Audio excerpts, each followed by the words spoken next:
Yeah. But I'm pulling a lot of people from. Hey, Fabian, how you doing? Doing good, so.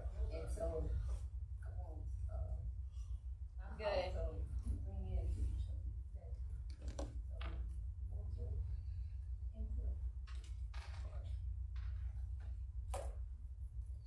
I'm the late one this time.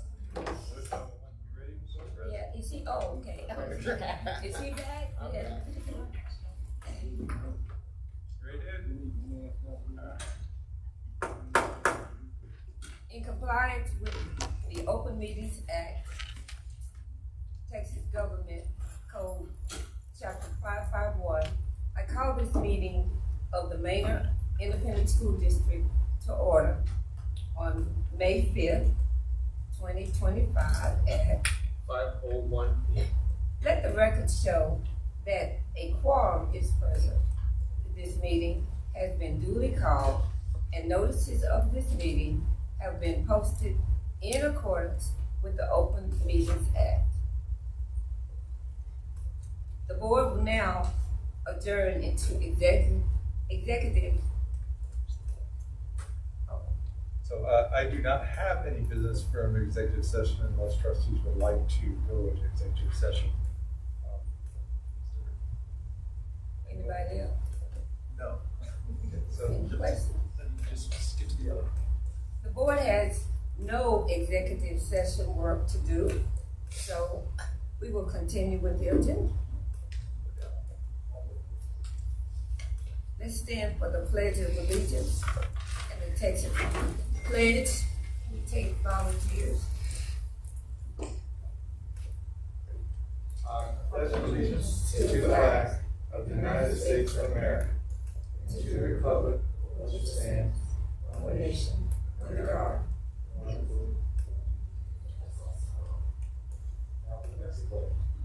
I the Texas flag, pledge allegiance to thee, Texas, one state, God, one people.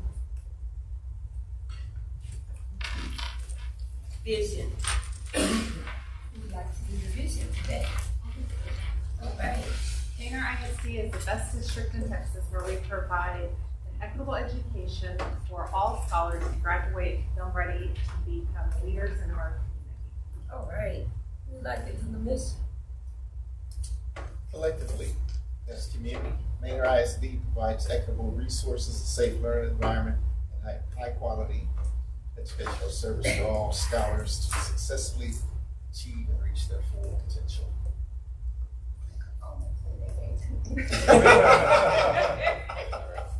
We will now move on to the public forum section of the meeting. Are there any speakers signed up to speak? No. My God, it's not.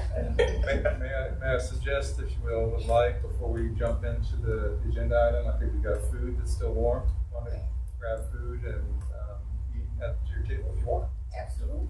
Good. So we can take a brief intermission, move back there, and I will get Mr. Santiago set up. Sounds good.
Well, good afternoon. Good Thank you so afternoon. much for taking the time to have this good conversation about school funding. Better to zoom in right now out there for the weather, right? I guess y'all would prefer to be at home. But I'll take the time and go slowly at your pace. We have quite a bit of agenda items to discuss. My main focus is for y'all to get a basic foundation and understanding of what goes into the budget. So that when you all are ready to approve the budget, you have that informed decisions of how we come up with those numbers, how we calculate the state funding, how we calculate the local revenues, and anything that's involved in that. There's a lot of elements and very important elements that go into that, but these are the main factors that will drive your revenues and your expenses. Okay? So, similar control.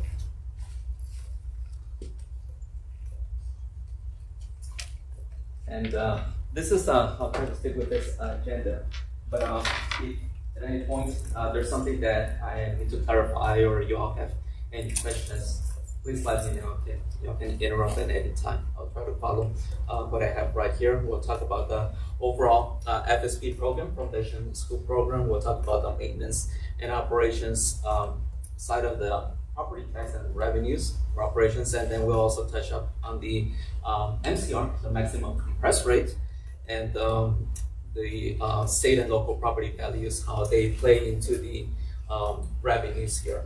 And we'll talk about the Chapter 49 recapture payment and how that is calculated. And then we'll dive into the interest, the debt service fund, interest and sinking, and we'll touch up on child nutrition and the process of adopting the budget, and then a different subject here on commodity codes and purchasing strategies. So that's kind of my agenda, and as you all have heard about me speaking about the Foundation School Program, this is the program that the state uses to fund school districts and charter schools.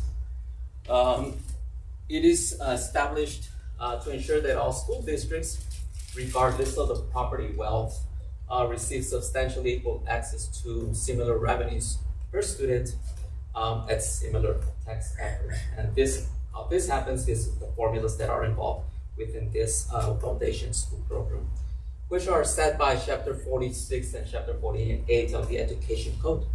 Those formulas are set in statute, so they consider several factors. They play to the calculations of these formulas, from students enrolled, district size, geographical factors, local taxable property values, tax rates. All of this goes into the calculation of the FSP, or the Foundation School Program. Not only that, at the state level, what makes up the School Foundation Program is revenue that's generated from sales tax, from fuel tax, from the permanent school fund, and other, these are the major ones, but those are the main ones that drive that revenue at the state level that take up that Foundation School Program. Once at the state level, your funding is calculated for a school district to determine how much the school district is needing to provide basic instruction.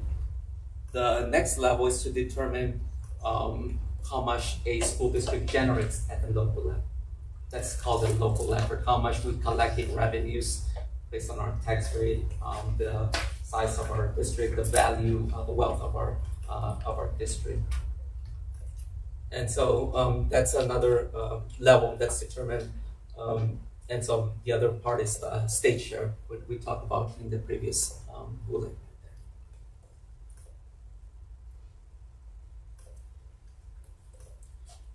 To determine that, the state uses what it's called a balancing act. And this is what I was referring to when the state increases state funding. Well, it will increase it when our revenues are lower. When our revenues are higher, state reduces its funding. So at the overall, the net remains at zero. So when there's a change in the M&O rate, this will only shift funds between state and local level instead of increasing or decreasing the funding. So the net remains at zero. That make sense? I'll just add some talking point that you'll hear, the governor is going around saying that we're putting $10 billion into schools, what he's really saying is 6 billion of that is to offset the fact that we're gonna decrease our property taxes, so it's just, we're breaking even. So technically, the state is putting $6 billion more into public education, but it doesn't increase the revenues in any school district. It's called a balancing act. So at the end, there's no increase. It's only just a wash. Okay. The maintenance and operations side of the property tax is used to fund or pay for salaries and benefits for facilities and operations for all kinds of contracts, from instructional, professional development, legal fees, maintenance, the upkeeping our buildings, technology, utilities, travel, leasing contracts, even our property insurance. All of this is paid through our maintenance and operations, which currently is at 71 cents per every 100 of property value. This also funds pupil transportation, safety. It also provides basic instruction for students and to supplement also the special programs such as your special ed, career, CTE, all of those state com. The other side that the M&O can be used for is to pay debt, but short-term debt used for operations, such as the one that we just paid off from the fall when we borrowed 13.1 million, and we had to pay it off out of the current M&O tax rate. Since it is a shorter loan, it cannot be paid with bond proceeds. Any questions here? The maximum compressed rate. So right here, what the state tried to do in 2019, House Bill 3, is try to provide tax relief to taxpayers by compressing our tax rate. It was compressed based on the growth of overall at the state level. So depending on the growth, that's how much your taxes would be compressed. The value had to grow higher than a 2% increase in order for there to be compression. But if there was no more than 2.5% increase, then there's no compression, which means that you get to keep the same M&O rate that you had the previous year, and there's no tax compression. So you're able to collect additional revenues on any growth between 0 and 2.5%. So we get to keep all that. It is important to remember that the maximum compressed rate, also known as the Tier 1 tax compression, does not impact the overall level of funding a school district is entitled to. Tax compression only impacts the balance of state and local share of a school district's total Tier 1. So referring to the balancing act that we saw in the previous slide. Okay, so there's no additional new revenues or decreasing revenues. It's only the balancing act right there. And MCR, it must be certified by TA before the property tax rate is adopted. This is a calculation that I will bring forth to y'all when we get our certified values in July the 25th.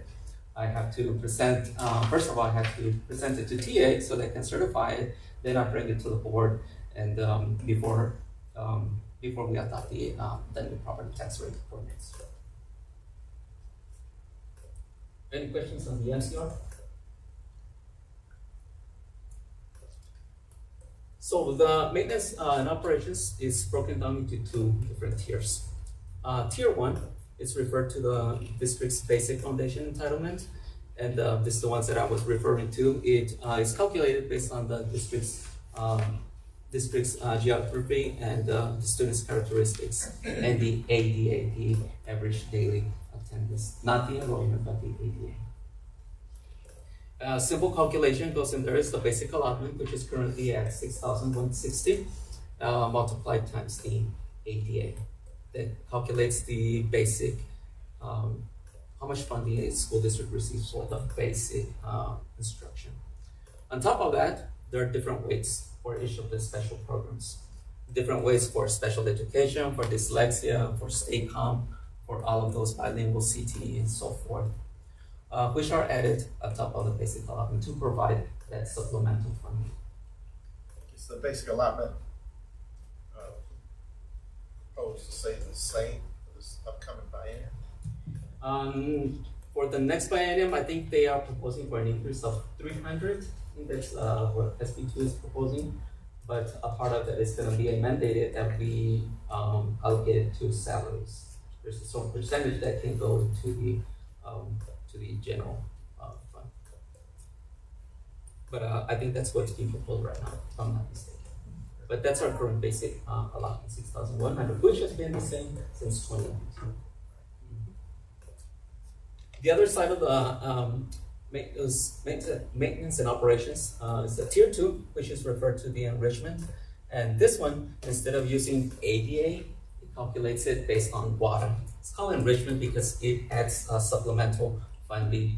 And the water is basically the average of what the basic allotment and all of these weights are combined together. So it takes a weighted average. And then from there, it uses the number of pennies above the MCR. And I'll show you that right now. Provides guaranteed yield level of funding per penny at the golden and the copper pennies. And what that looks like is like this right here. So this is our total M&O tax rate. And I broke it down right here. Oh, sorry. Broke it down right here. This is the tier 1 level of MCR. This one right here is changes only if there is a change in the property value by more than 2.5%. If there's none, then it remains the same and carries forward the following year. As you can see right here in this case. Well, in 2013, property values increased by more than 2.5%, and that's the reason why you see a compression right there. And right here, I'm estimating that it's gonna, right now I'm looking at less than 2.5% growth based on the preliminary numbers. So there's no change in the maximum compressed rate. On top of that, we have 5 cents that require no vote or approval. So we get those golden pennies without requiring it taken into the board. So we have those. So that is something that the board adopted many years ago, and boards have continued to adopt those 5 pennies, but you have control of those 5 pennies. And just last fall, the community approved the waiver, which increased our golden pennies to the max 8 cents right there. They're called golden pennies because they yield maybe or 50, almost 50 cents more than the copper penny. And also there's no recapture on those ones. So any revenues that we earn up to the golden pennies, they're not recaptured. You get to keep all of those at 100%. Anything above that would be recaptured, subject to recapture. So there's recapture at this level right here, at the MCR tier 1, and there's also recapture over here at the copper, but not on the full 8 golden pennies. Any questions?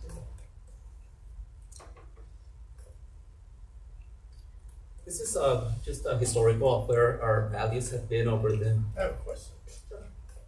Last slide.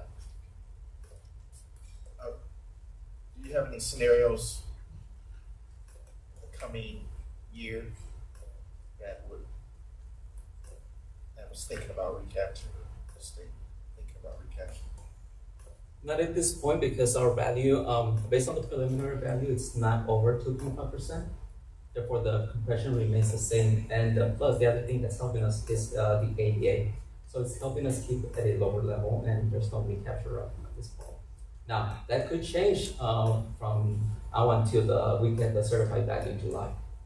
So the revenue that I'm projecting right now is where we could possibly end up in July, but Short answer is we're real close. we're close. That's- Anything could change that. Yeah, it's hard to tell. I mean, Yeah. we could one day come back and say we just tipped over. Yeah. At one point, we were tipped over, and then we Yes. tipped back again. That's how often, like monthly, we're in route.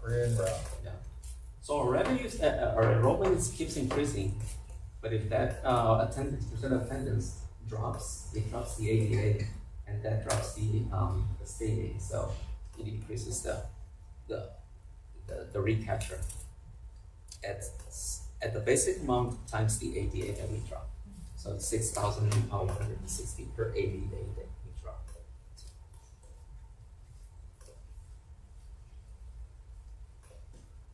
This is just some historical data on our property value over the last 9-10 years.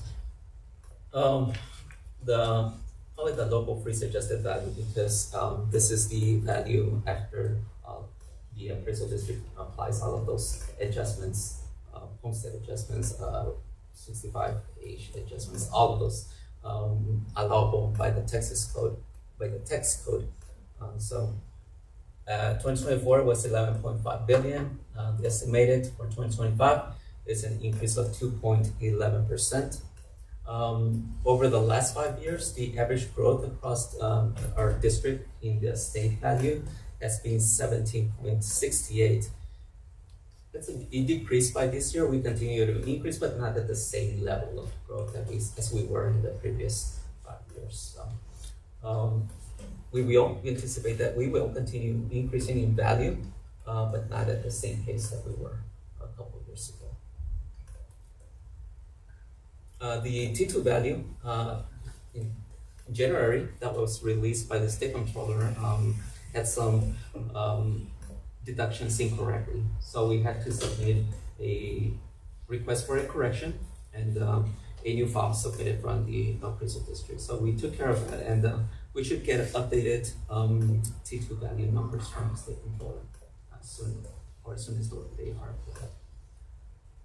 But it could be less than a 5 point or more. So it depends on what we receive.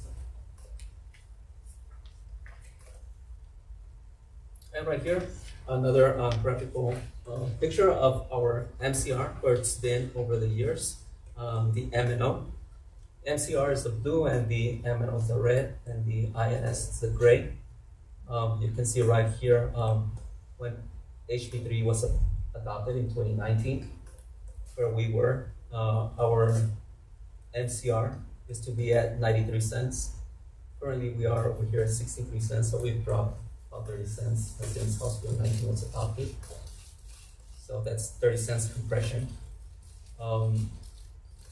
M&O drops accordingly in proportion to this one, with the exception of this 1 year when we adopted the emergency pennies. And then the next year, we didn't have those. So that's kind of what also led us to where our current financial situation is, because we receive this level of revenues, and all of a sudden we don't have that in revenue right there. The INS has been we were at 50 cents, or 37 cents, so like that's 15, 16 cents decrease or compression. It's our historical values over the years, or property values. 50 cents, that's your max by law, right? That's the max. What's this? 50 cents on INS, that's your max. That's INS, on the INS. And 17 cents above the MCR on the end. Okay, so. Are you going to talk about House Bill 19? I saw a note on that one. Yes, yeah. So I'll talk on House Bill 19 when we get into the debt service. Gotcha. Let's talk about recapture, how that's calculated. So there's two statutes in the education code that basically say school district cannot retain this amount of funds after a school has reached a certain level of funding. So Chapter 48 ensures that no district retains local revenues that exceed their Tier 1 entitlement. So keep in mind, Tier 1 is the maximum compressed level, MCR level. Whereas the education code 48.257 ensures that no district retains local revenues that exceed the Tier 2, which is at the copper level. Okay. So that's the reason why we have to pay recapture when the property value grows above the 2.5% at the Tier 1 level and the copper level.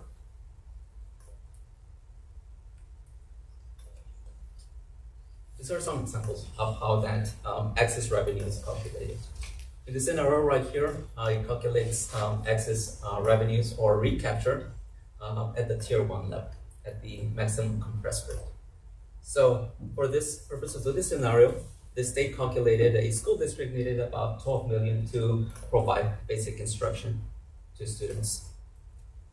This particular school district had a 700 billion property value. Therefore, at this MCR rate, the local share calculated 6.3 local revenue.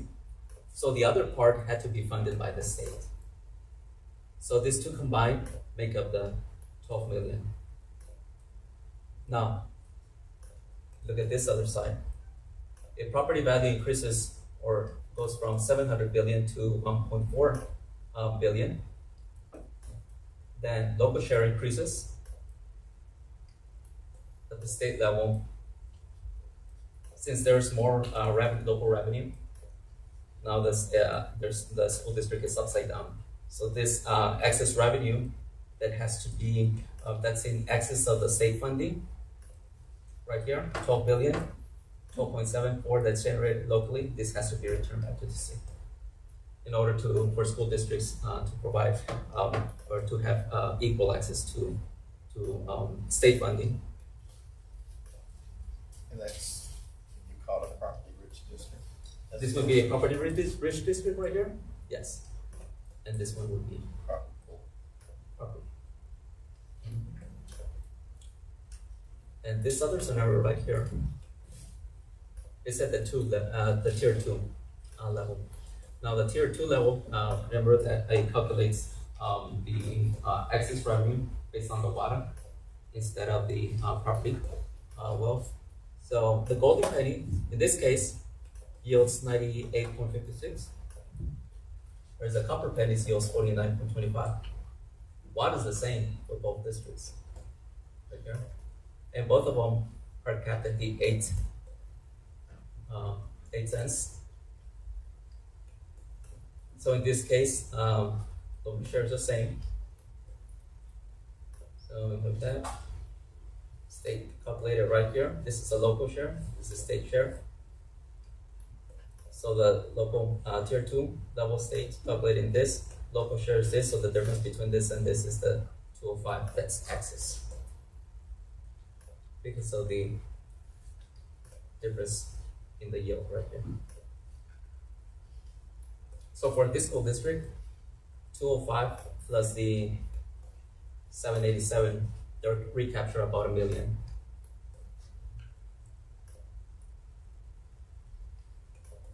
So that's kind of how recapture plays into all this. School districts have 5 options to decrease the recapture. One of the options is right there, either consolidate by agreement with another school district, or detach and annexation by agreement. Or number 3, the purchase of attendance credits. That's basically establishing a line of credit with a TA. And number 4, educate non-resident students and bring those students that are not members of the district. Or also consolidation of the tax base. If a district fails or refuses to exercise either option, 1, 3, 4, and 5, the commissioner is required to achieve revenue and local reduction through the detachment and annexation. So basically, they're forced. School district does not opt into any of those options. It's commissioner is forced to do detachment and annexation. What the school district has done the last time that we had to pay recapture was select option. We did not do this one, right? We did this one? Yeah. Yes? Okay. So we paid this one. We did this one, but the recapture was reduced from the amount of state funding that we were to receive. What I'm gonna do in this next meeting, we're gonna do this one, but I'm gonna select option, this option, but I'm gonna select if there's any recapture payment that we send recapture payments separate from state funding. That way we continue to receive state funding throughout the year and wait until we generate funds and pay recapture at the end of the year. Earn some interest. Keep some of that. So that's that. That's about the interest and sinking. The debts are also known as the debt service fund. Interest and sinking also receives some state aid, which is called the additional state aid for hold harmless exemption, and that is about 7% of the total debt service revenues, and also the local property is about 93% of the total. Our current INS tax rate is 37 cents. This revenue can only be used to pay long-term debt, principal interest, and any administrative fees that are charged whenever we go out and issue a bond, or even pay off existing bond debt, which is through either refunding or defeasance. We have practiced defeasance over the last 4 or 5 years to retire some of the old debt, and also to pay to fund new and upgrade existing construction, HVAC, lighting, technology, security, capital equipment, transportation, buses, or any leased assets, deferred maintenance too, and your arbitrage payments. All of these are allowable under the debt service fund. Any questions on this slide?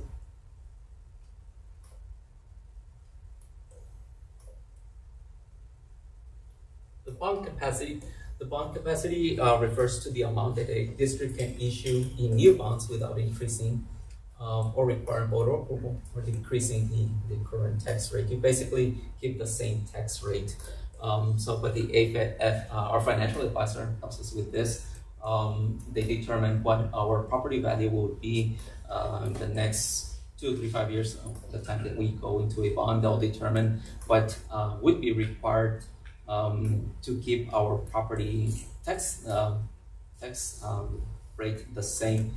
And so at this point, as of the January report that they provided, our bond capacity, our max that we can go out for new money is about 325 million without increasing the property tax rate.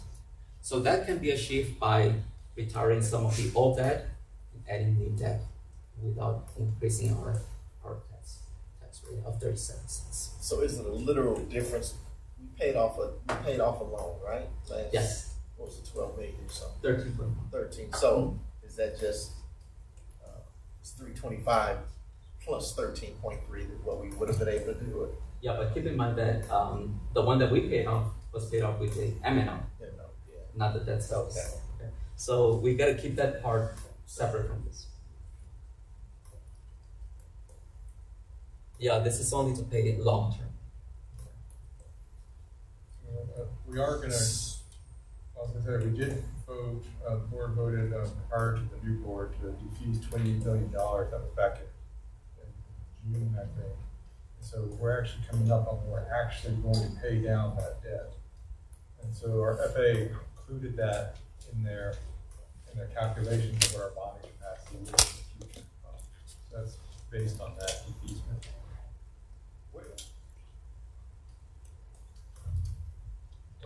My question is, what is our total amount of debt right now? And how do you, not you, but how do we as a district, how do we work that down? Or is that ever a purpose to work your debt down? Well, every time that you pay a bond, you basically finance it for, what's it, like 30 years? 30 Something like that? years, yeah, right. So our debt, indebtedness can extend up to 50 years. Okay. Every time that we go out for a bond, you try to retire those old ones that are designated as callable. Basically, you call them back without being penalized. So, and then you add new. So that number represents our capacity to stay within those. Within the 37 cents. Yes. Okay. And we'll probably, Yeah. you'd be surprised of which buildings we're still paying off right now. Oh, 30 years is a long time. Think back 30 years, what buildings didn't exist. They were all financed with bond. The only districts who don't have bond debt are districts who don't grow at all. Until just recently, Copeland didn't have any debt at all. And they passed their first bond in their entire history not too long ago. But I think there's no other mechanism by which we can build and grow, especially with the current budget climate.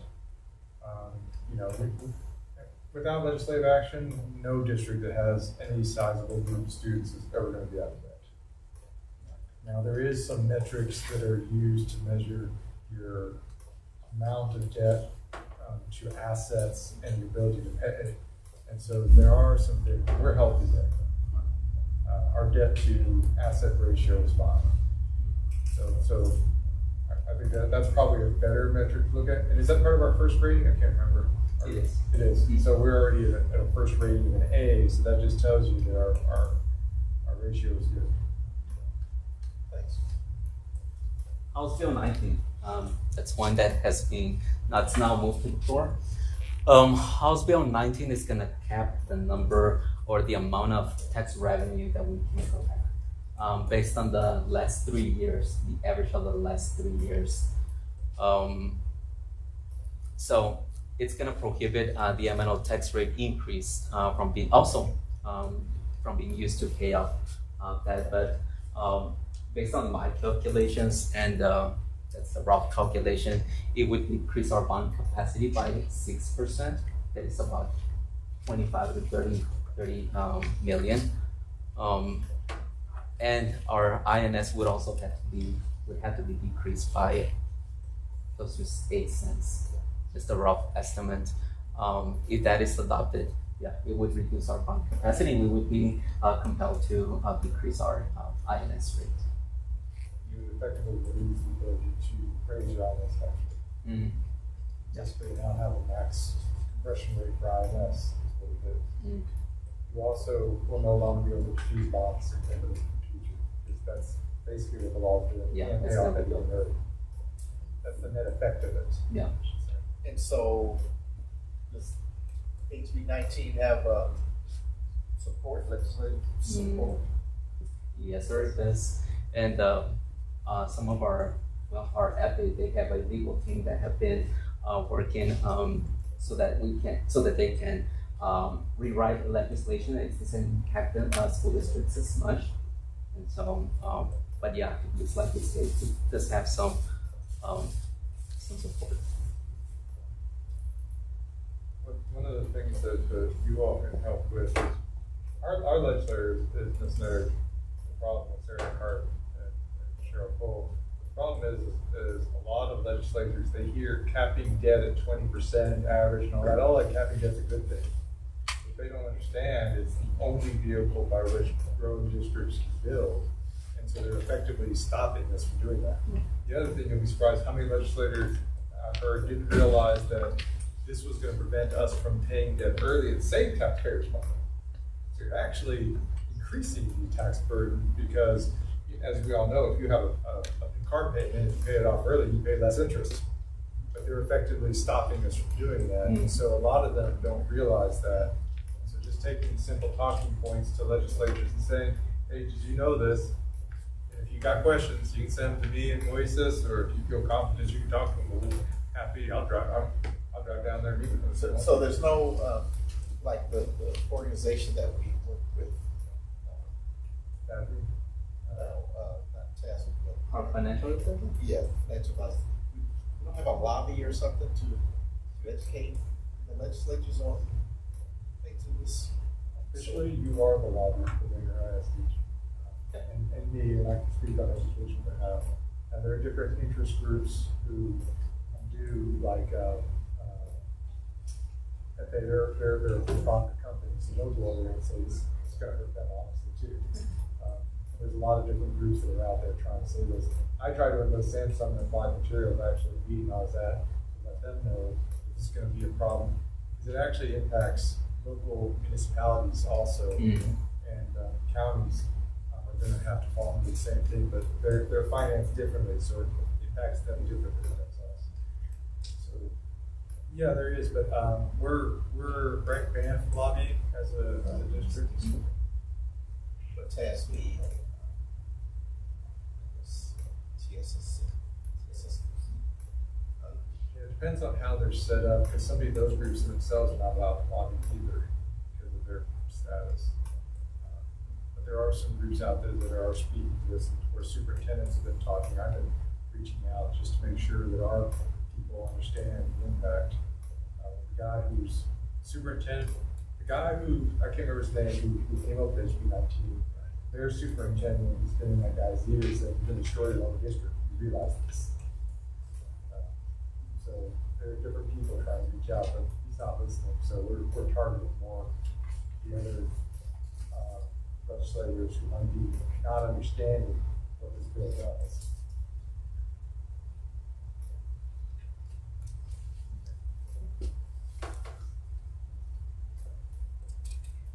So when we go out for a bond, school districts are financed based off also on the credit rating.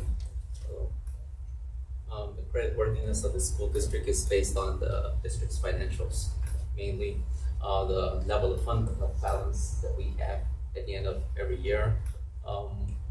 So all of those factors play into the district's credit rating. We're currently in 8.8, and that's by Moody's.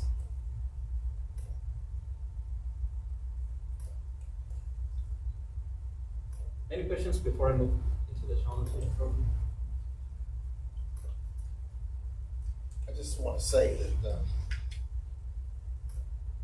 we've made a commitment to the community to bring forward a balanced budget, and my view is it's just because the state legislature is being irresponsible with taxpayers' money and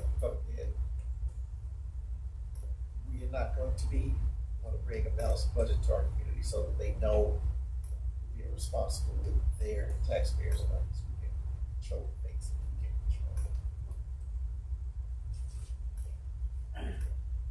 control. Well, Before we jump into nutrition, yes. I just want to make sure everybody knows our director of nutrition is here, Ryan Sangle. So in case you don't know, Ricky is. He's there to help us answer any questions, and so is Mr. Mendez back there as well.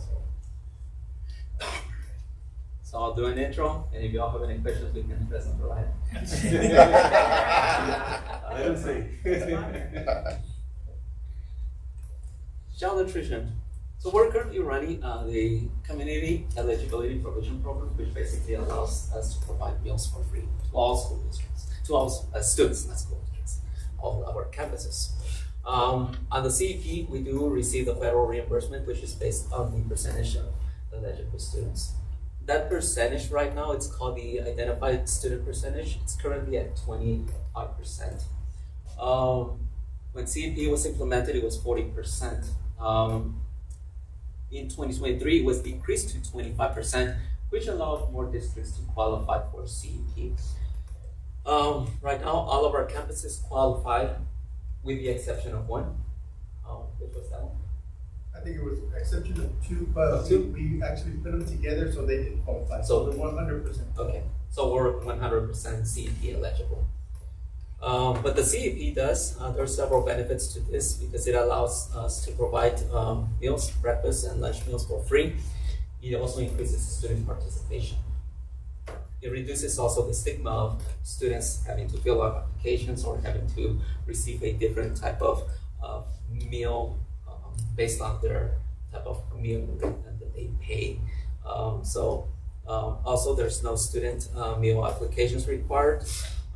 It decreases also the administrative burden of having to do applications and all of that annually.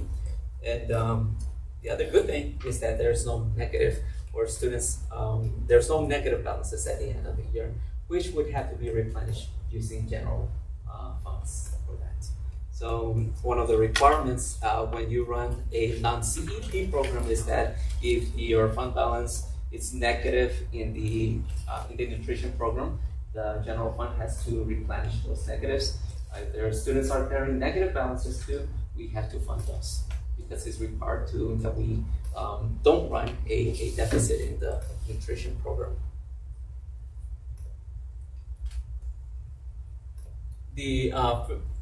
federal reimbursement rate percentage is based on a 1.6% up to 100%, and the remainder of that is reimbursable at the pay rate of 45 cents. So, okay, I have a slide right here.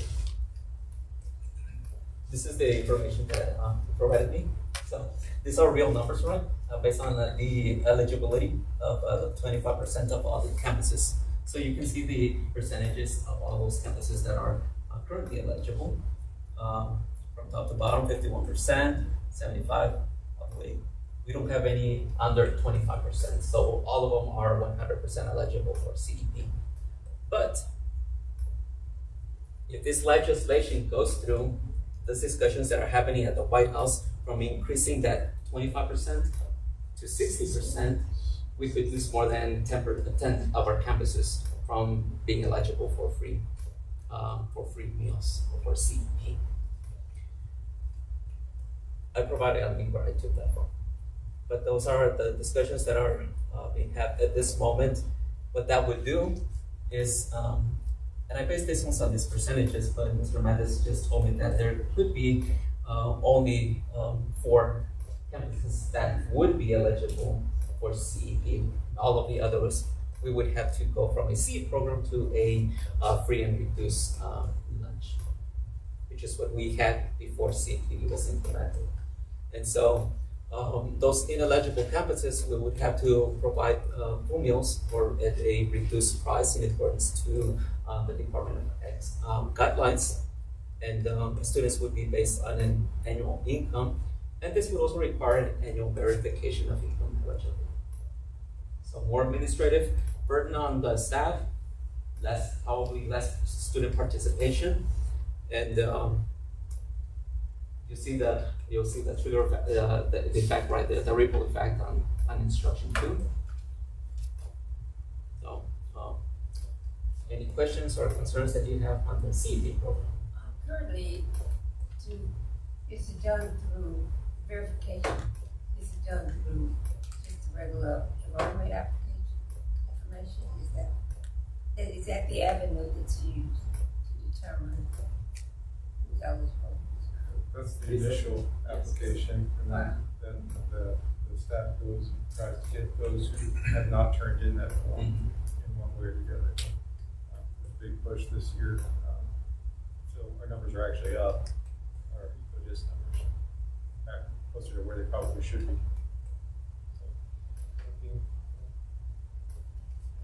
The form hasn't changed much since you're administrator, and your campus. It's the same forms, only it's electronic now. You can do it as well. Yeah, I have 2 questions. One, the historical amounts, when we had to take money from the general fund, Mr. Mendez, you may be the best person to speak to this, or maybe give us an update in Big Rocks if you don't have the data. But historically, what I'm looking at is just a projection of what we might be required to pay from general fund if we have balances that are left at the end of the school year. Do you have any of that data for us? No, I don't, but Mr. Mendez provided a report right here of where our fund balance could be at the end of this year. So, let's see.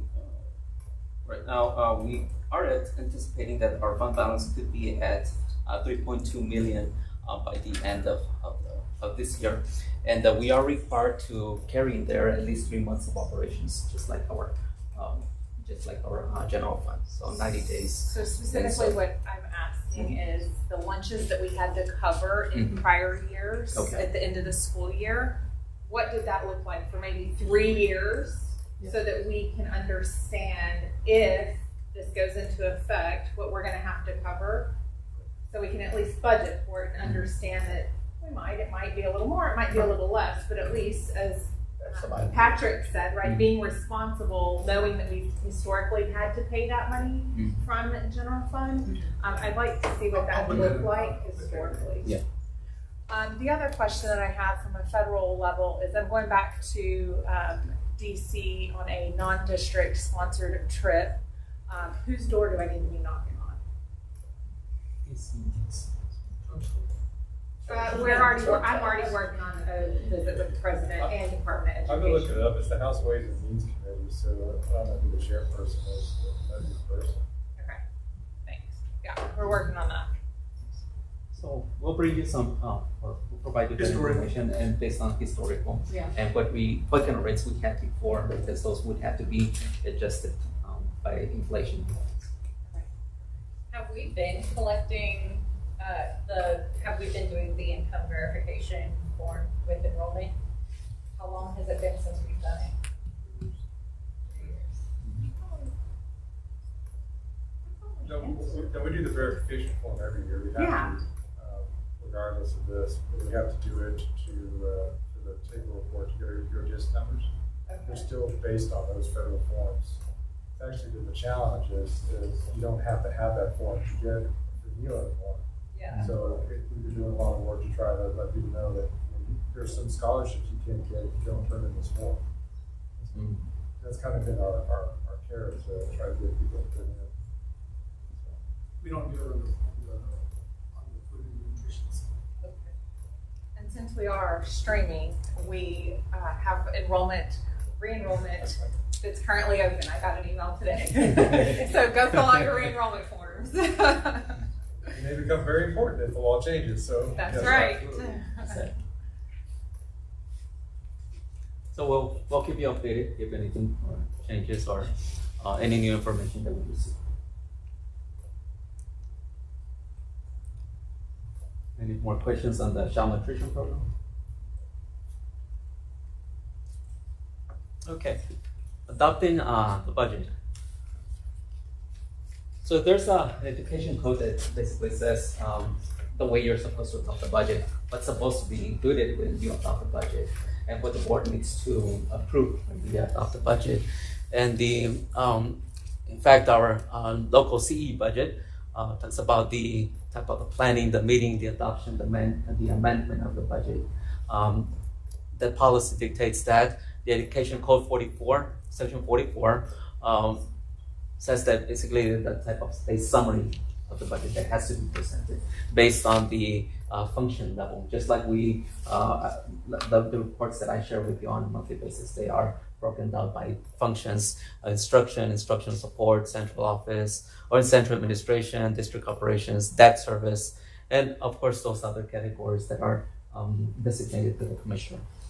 And it must be adopted at the end of the fiscal year before any new expenditures beginning the new fiscal year are incurred.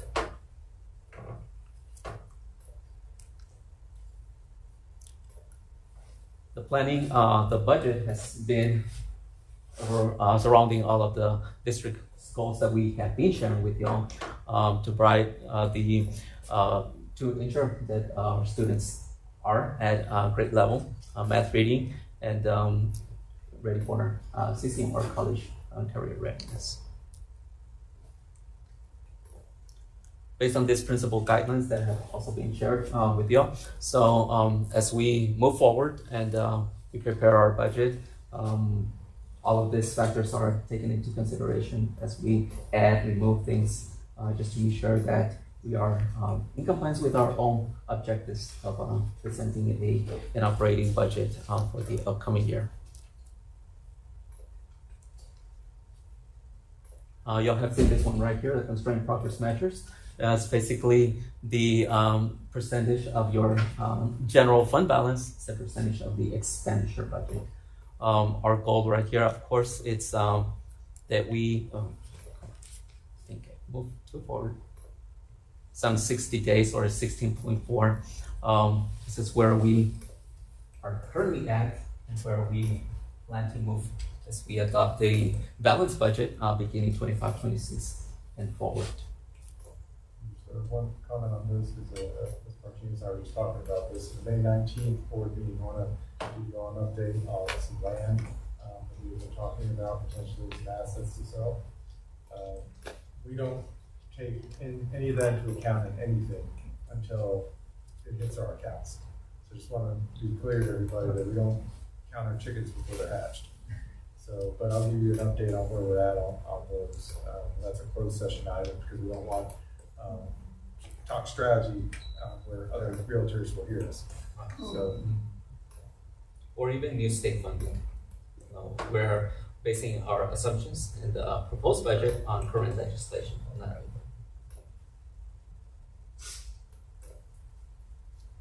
Mr. Patterson, there's your balanced budget. Just once again, just want to put it out there. It's not mine, it's ours. There it is. When you're dressing, there you go. Green side is the current 24-25. Notice that it's 112 million because I'm not including any TRS on behalf.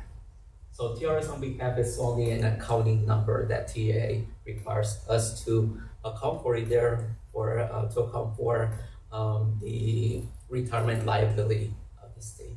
So I'm not including that one in there because it's not an actual expense. It's not an actual revenue amount. It's only an accounting entry required by TRS. This 112 million is your actual operating budget. Okay, it's on 94.2 million in projected end of year revenues. Then you have your debt service original budget because we still have not amended that one, and also your the child nutrition. This number right here, 60 million represents the annual payment that's due for the bonds and also an amount to the fees. We included that in there too. That's the reason why it's 15.5 in the negative.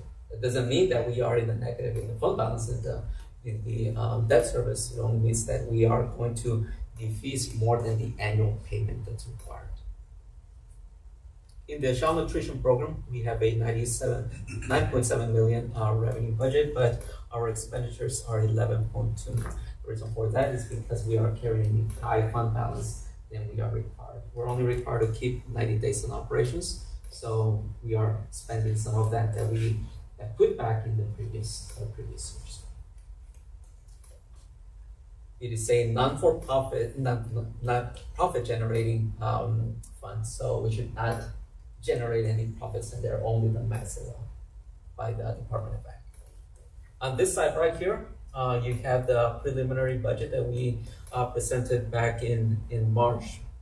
The reason why I have still not updated this is because we're still working on employees staffing. That's in mind that's almost a 85% of the overall budget. So we gathered that information, we'll feed it to you all so that by the time it's time for you all to approve the budget in June, you all have received that information in advance. Okay. So right here, it's broken down by functions. General fund, so you can see this number right there has to be 0, signaling that we are presenting a balanced budget in the general fund. The debt service, again, we are contemplating or estimating about 43 million. And also pay off our debt. So balanced again right here. Child nutrition program is the only one that's estimating right now a surplus of 211,000. The overall budget, this is what you all have to adopt in December, you all to approve it in June. 149.1 million revenues, 148.9 in expenditures, for a surplus budget of 211,000. Yeah, and while we're here, I think this is a good time to point to the community, the Vader, and where that money is. So that would be line 31, 32, 33, and then security, correct? 52 is your Yeah, so department. we're looking 32% increase on line 31 for guidance and counseling, social work services. We had a 20% increase. Those health services, 2.3. And I'm sure securities, it says it's a decrease, but we know it's probably somewhere else in there. We have other sources of funding. But actually, Yeah. a lot of it is because you bought the one-time equipment in 24, 25. In 2014, okay. Yes. That we don't need anymore, so it was a one-time purchase. Yeah. And of course, there's some that's kind of masked because we reduced positions, but of course, a lot of it went to the raises and the biggest bulk in the functional level. Yeah. So 11. And we also put some vehicles. Those were included also. They're not reflected on this one. Yeah. Just their money at work. I want to take time and pause and show where that investment in their money is for our students. And it's probably a good time just to talk a little bit of strategy with the legislature. And so let's jump in, because he and I have been talking about how best to present this. So the last day the governor can sign a bill is June 22nd, which is after our regular board meeting. So unless he signs some stuff early, we're intending to bring forward a balanced budget with no legislation in it, which would mean we would come back in August with an amended budget. And that's going to be important because there's likely when House Bill 2 passes, there's going to be a raise for certain classes of employees, teachers in particular. They've amended it, so if it comes out the way it is, some other classes of employees will get it also. They will get paid. Just want to make sure everybody knows that. Even if you start working before we amend the budget, you'll get your raise then. But that will allow the staff to spend July making sure that we've got the numbers right. We turn the payroll will come in August and then redo the common land along with the budget. Probably at the August regular meeting. Yes. Unless there's something compelling that we need to do it at the workshop in August, we'll do it at the regular meeting. So that's kind of our strategy. You might also see, I won't get too far into this, we're probably going to do a little bit of potentially a switcheroo in some of the numbers. I use the word switcheroo. If there's a possibility when we get to the June meeting, we will still have people who don't have a position but have a job. If that happens, my plan is to reduce the contracted services. That's the easiest thing to take out of this budget, so that we still have a balanced budget moving forward. Then as those persons find positions within the district, once we get to the budget amendment, we will switch it all back again. So just so you know, that if I end up having to carry some people, I'm still going to bring a balanced budget, but I'm going to take something out that I intend to put back, assuming legislation passes, assuming I get those positions. But if not, if worse comes to worse, well, we will do without. And so that'll be how we do that. I just like to say that because someone's going to see hey, why don't the numbers change? Well, those are the factors that we're dealing with, and we'll have to make the numbers change. But the key metrics will remain the same.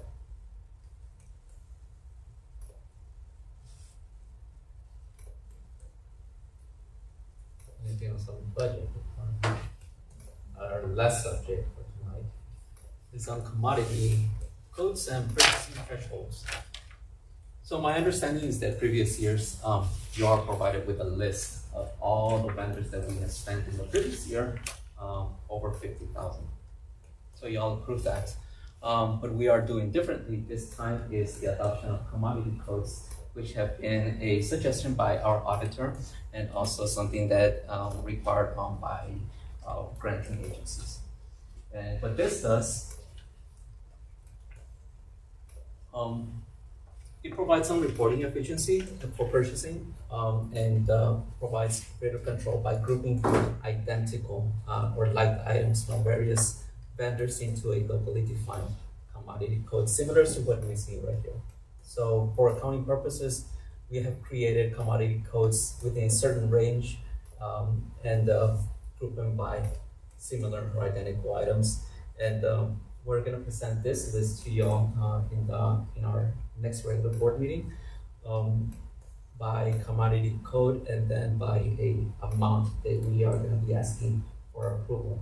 But within those groupings, there's different vendors. It can be a combination of vendors within those ones. So it allows us to spread those that purchasing cap limit of 50,000 across various vendors instead of a per single vendor transaction. Vendors that are not members of an active purchasing co-op. So a purchasing co-op is a vendor that has gone to the state level, or they are members of BIBORD. I'm not sure if you know what BIBORD is, but BIBORD is an organization that basically procures, does all the procurement for a school district. That way, we don't have to do any of that vetting. They have already done the procurement. They have assigned up to 3, I think it's up to 3 years contracts with those vendors to provide those similar prices. So for those vendors that are not members of any purchasing co-op, we would have to procure in order for us to be in compliance with our own purchasing procedures. So this will not apply to project purchases. This is only for operations. Any questions on this? We just decided to put this in there since this is going to be a new thing for Yes. people, this for different practice. But this is a practice that's been recommended. Yeah. By all. Yeah. That's good. So we're increasing the threshold across the different. Yeah, those Okay, numbers that I right. put right there are for it's in our presentation only. Those are not Okay. the amounts. Okay, that's Yeah. what I was like. No, those only for presentation Okay, purposes. got it. Yeah. Just know that we could come with a commodity code between 100 and 112 with a 250,000 purchasing or asking you to approve up to 250,000, but that would include various vendors under that. Under particular- that. Yes. So And then we this is wouldn't only have presentation. anything to approve until we hit that.